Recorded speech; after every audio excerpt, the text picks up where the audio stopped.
Pai do Senhor, meus alunos abençoados, voltamos à nossa aula de escatologia bíblica. Nós viemos tratando nessas semanas sobre esse tema. Lembrando que sexta-feira passada eu não consegui ministrar a aula por causa de um acidente que nós sofremos, estava correndo atrás de alguns prejuízos, mas Deus nos deu livramento, isso é o mais importante. Mas nós voltamos à aula de escatologia e lembrando que nas aulas anteriores nós falamos sobre as visões escatológica, falamos sobre o preterismo, historicismo, idealismo, falamos também sobre a visão futurista, que se divide em três escolas: pré-tribulacionista, mesotribulacionista e pós-tribulacionista. Anotem, vocês são desbravadores e como desbravadores vocês têm de procurar a conhecer isso na essência. E estou fazendo um estudo dentro dessas três visões futurista, eu estou defendendo uma ideia pré-tribulacionista, tá? Então, caneta, papel na mão e vamos aprender. Como eu também tratei na última aula, que eu lancei o link para vocês, eu falei do Tribunal de Cristo para os galardões, o Bema, né? Diferente do Tribunal do Trono Branco, que nas próximas aulas nós vamos estar tratando. Então, nós aprendemos que a igreja ela não vai passar pela grande tribulação. Só para nós lembrarmos, é instaurado a graça no período da cruz, quando Cristo está na cruz, 50 dias depois da crucificação de Cristo, acontece o derramar do Espírito, o Espírito desce sobre a igreja, mas a graça já está presente, graça, favor e merecida, é algo que nós não merecemos, mas nós recebemos da parte de Cristo. A graça se instaura, a era da graça, ou a era da igreja, ou a era do Espírito, ela vem quando a igreja for arrebatada para o céu. Quando eu falo de igreja, eu não estou falando de placa denominacional, porque tem muita gente apegada à placa que vão ficar aqui e não vão subir no dia do arrebatamento, quando Cristo voltar. Placa de igreja não salva ninguém. Eu sempre falo, se placa de igreja fosse importante, ficava no altar, não na igreja. Quando eu falo de igreja, eu sempre faço uma divisão, uma separação entre a igreja nominal e a igreja salva, uma igreja genuína, a palavra que eu estava procurando. O que é uma igreja nominal? Tem aqueles que são só igreja no nome, se dizem cristão no nome, mas nunca se arrependeram da sua impiedade, nunca mudaram de vida. A igreja genuína é aquelas que mudaram, lavaram suas vestimentas no sangue do Cordeiro, mudaram a sua vida, pecavam, não pecam mais, adulteravam, não adulteram mais, e assim sucessivamente. Esta igreja genuína, ela será arrebatada. Vai encontrar com Cristo no céu, a igreja vai encontrar com Cristo no céu. Quando a igreja encontrar com Cristo no céu, instaura-se a partir desse momento, eu vou colocar só GT, mas o G de grande, T de tribulação, né? Megalitilipsius, né? Grande tribulação. Inicia-se então agora a grande tribulação, após a igreja ser arrebatada. A grande tribulação é dividida em duas partes, né? 3 anos e meio de uma falsa paz, 3 anos e meio de uma falsa paz, uma falsa esperança. O anticristo vai surgir trazendo uma mentalidade universal, né? Nós já estamos vendo aí uma religião única e vai solucionar o problema. O povo no mundo todo desapareceu, né? Para quem gosta daquele hino antigo, onde está aquele povo barulhento. Então, durante esses 3 anos e meio, vai surgir aí uma falsa esperança. Depois desses 3 anos e meio, esse pacto do anticristo de paz é quebrado com Israel. Inicia-se agora o período das taças da ira. Agora começa ali Apocalipse capítulo de número 6, né? O cavalo branco. Nós vamos encontrar a grande destruição em massa na terra. O cavaleiro branco, a falsa paz, o cavaleiro amarelo, o cavaleiro vermelho, o cavaleiro preto. E nós vamos tratar isso daqui a pouco. E no final desses 3 anos e meio, Cristo volta em glória, né? Vou colocar um sinal da cruz. Cristo volta em glória, chamado parousia, né? Parousia, Cristo volta. estabelece o seu trono no templo de Salomão, estabelece o seu trono ali, e durante 1000 anos, Cristo vai estabelecer seu trono sobre a terra. É o chamado da dispensação do milênio, ou da plenitude. Resumindo isso aqui, período da graça, a dispensação do Espírito, a dispensação da igreja, aqui acontece a partir de Atos capítulo 2, aqui é a inauguração da igreja, a igreja nasce aqui, e a igreja é arrebatada nesse curso, e Cristo volta 7 anos depois deste arrebatamento em glória para Israel.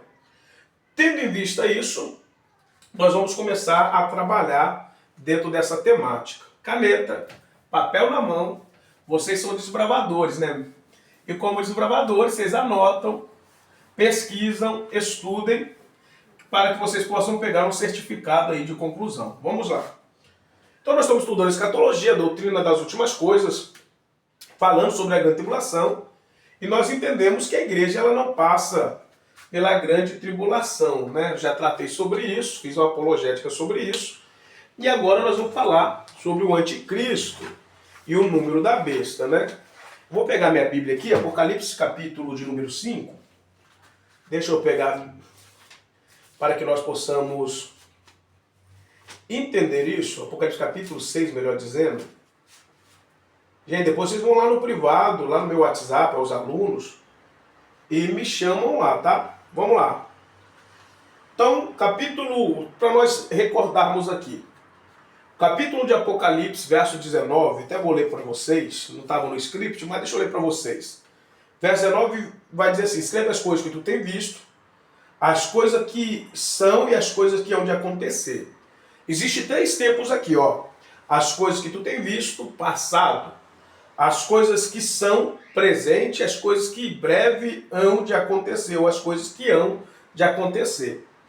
O que é as coisas que tem visto? É o capítulo de número 1 inteiro que João está vendo na ilha de Pátimo. O capítulo de número 1, Cristo aparecendo corpo glorificado, cabelo branco como a neve, olhos como chama de fogo, os pés como latão reluzente.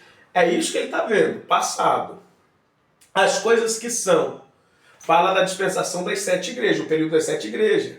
A igreja de Éfeso, Esmirna, Pérgamo, Tiatira, Sardes, Filadélfia e Laodiceia. Então, dentro desse conceito, acontece o capítulo 1, capítulo 2 e capítulo 3. O capítulo de número 4, João é arrebatado ao céu, representando a igreja arrebatada. Capítulo 5 é o livro selado. E o capítulo 6 começa a desencadear da grande tribulação. Interessante entender isso porque João, no capítulo 4, ele está vendo toda a visão a partir de uma ótica celestial.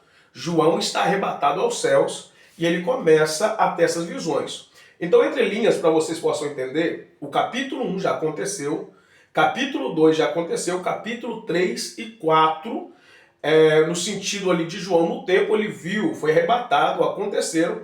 A partir do capítulo 5 e 6 é o desencadear da grande tribulação. Outro detalhe, nenhum momento da grande tribulação nós encontramos o nome igreja presente. Logo, a igreja ela não estará aqui nesse tempo. Mas vamos lá. Olha o capítulo 6, verso de número 1. Eu vi quando o cordeiro abriu um dos selos e ouvi como fosse um barulho de trovão dos 4 animais dizendo: vem ver. E vi, eis um cavalo branco, e o que nele estava sentado tinha um arco, e uma coroa lhe foi dada. A ele seguiu diante, conquistando e para conquistar. Então vem aí o cavaleiro branco. O cavalo branco. Vou colocar cavalo branco vai ficar mais fácil. Cavalo branco. O cavalo branco. Primeiro, detalhe. Branco fala da paz. Fala do período de paz que o anticristo. Esse cavaleiro nada mais é do que o anticristo. O anticristo. O falso Cristo, o pseudo-cristo, que ele vem com o propósito de trazer paz. Mas olha como é essa paz. Olha só, vamos ler novamente o verso 2. E eu vi, eis um cavalo branco, e o que estava assentado tinha um arco, E uma coroa lhe foi dada e ele seguiu adiante conquistando e para conquistar. Por que é interessante? Ele não vai conquistar, essa paz ele não vai trazer fácil. Ele foi dado a ele um arco. Por que um arco? Dentro da cultura de guerra daquele tempo, quando um rei ou um imperador ia para a guerra, após vencer a guerra, ele vinha montado sobre um cavalo branco, com um arco, representando poder, força. Então, o anticristo, ele não vem logo com uma paz. Tá? Ele vem conquistando a paz por guerra. Olha o texto, olha o versículo. Agora vocês vão entender, olha só. E foi-lhe dado um arco, uma coroa, e seguiu adiante conquistando e para conquistar. Então ele sai conquistando para conquistar. Após essa conquista, que ele vai vencendo, né, e trazendo essa paz através de guerra, agora ele vai trazer uma paz. Não existe paz sem guerra. Uma hora eu vou fazer um vídeo só tratando sobre a guerra de Gog e Magog de Ezequiel 37, então para você entender isso aqui. Porque só existe paz em meio à guerra. Então o anticristo ele vem trazendo uma falsa esperança. Primeiro, ele vai fechar pacto. Olha o que Daniel 9:27 vai dizer sobre esse anticristo. Daniel capítulo de número 9, verso de número 27. Anota, tá? Para vocês perguntarem aí. Vocês estão estudando, vocês são desbravadores. Tá? Daniel capítulo 9, verso 27. Olha só. Diz assim: e ele confirmará pacto com muitos por uma semana. E no meio dessa semana, falando 7 anos, ele fará cessar o sacrifício, a oblação, pela disseminação das abominações. Ele desolará até a consumação. E aquilo que determinado será derramado sobre o desolador. Então, olha só, ele vai fazer esse pacto também com Israel, tá?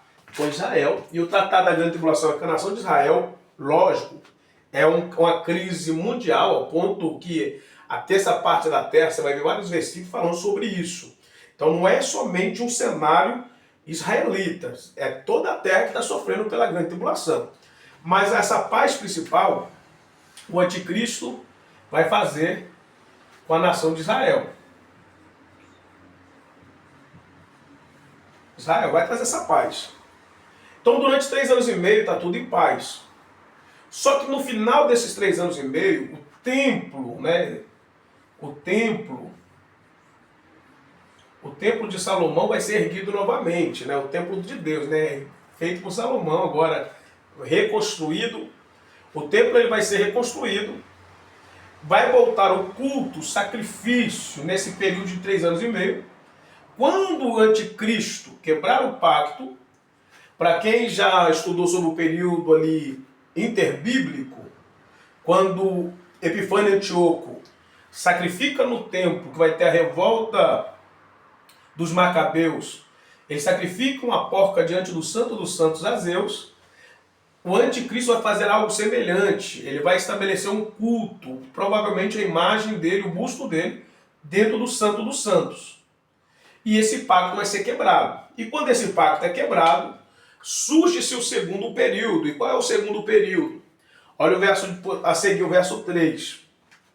Verso de número 3, olha só, do capítulo de número 6. E havendo aberto o segundo selo, eu vi o segundo animal dizendo, vem ver.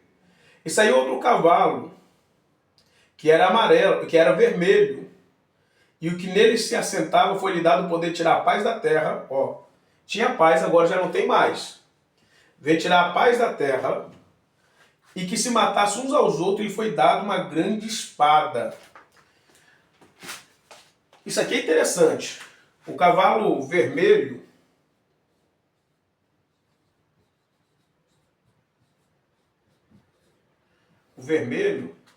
agora ele vem trazendo, ele faz acabar, cessa a paz e vem trazendo guerra.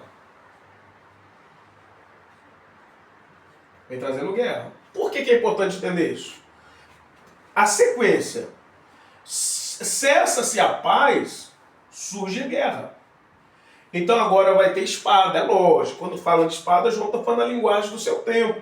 Tá? Espada. Então a guerra, Agora, não só Israel, mas todas as nações pró-Israel sofrem por consequência dessa guerra. Por exemplo, existem nações que é pró-Israel, como o Brasil mesmo nessa crise que está, mas ainda se torna a maioria pró-Israel, Estados Unidos e etc. Logo então, essa guerra, ela afeta o mundo todo, né? Tira a paz do mundo todo. E aí vem a terceira parte. Surge-se a guerra, olha só o verso de número 5. E havendo aberto o terceiro selo, ouvi o terceiro animal, e olheis que um cavalo preto, que nele se sentava, tinha um par de balança em sua mão. Continuando aqui, e eu vi a voz no meio do quarto animal dizendo, uma medida de trigo por 1 denário, 3 medidas de cevada por 1 denário, e não danifiques o óleo e o vinho. Isso aqui é muito interessante, porque a consequência de guerra, gente, é isso que nós devemos ter em mente, é fome. A fome, todo país que teve guerra, a crise econômica bateu, as inflações subiram, é o que está acontecendo no capítulo 6. Cessou-se a paz, veio guerra, e a guerra trouxe consequência a fome. Então a inflação vai subir. Quando você vê ali, não danifique o óleo nem o vinho, isso fala de alimentação nobre. Enquanto a população, na sua grande maioria, está sofrendo pela guerra, sofrendo pela fome, os ricos, os donos do mundo, né, eles estão aí comendo, bebendo, se fartando, porque o seu dinheiro ainda nesse tempo tem como comprar. Só que a consequência da fome é o que João vai dizer, olha só, que João está vendo. Ele vai dizer assim, ó, e vi a voz dos 4 animais dizendo, verso de número 7, vai dizer, aberto o quarto selo, ouvi a voz do 4º animal dizendo, vem ver. E olhei o cavalo amarelo, e o nome que estava sentado sobre nele era a morte. E o inferno seguia. E o poder foi lhe dado sobre a 4ª parte da terra, para matar com espada, com fome, e com morte, e com as feras da terra. Olha só que interessante isso aqui. O cavalo amarelo. Tem o cavalo preto, cavalo amarelo, vermelho, branco. O amarelo. O amarelo aqui, gente, no grego é pálido, cloros. Traz a ideia de cloros. O choros, né? Cloros. Cloros. Traz a ideia de pálido, doente. Então não é amarelo, de uma cor amarela, uma cor de doença, de infecção. Então, olha só, cessa-se a paz, consequência é guerra, a consequência da guerra é fome, e a consequência da fome é doenças. Então isso é uma sequência de catástrofes. E isto aqui que está ocorrendo. E o anticristo com seus aliados trabalhando para destruir a nação de Israel. Ok? Então essa é a primeira parte aí desse estudo da grande tribulação. E daqui a pouco eu volto aí com mais uma aula. Ok?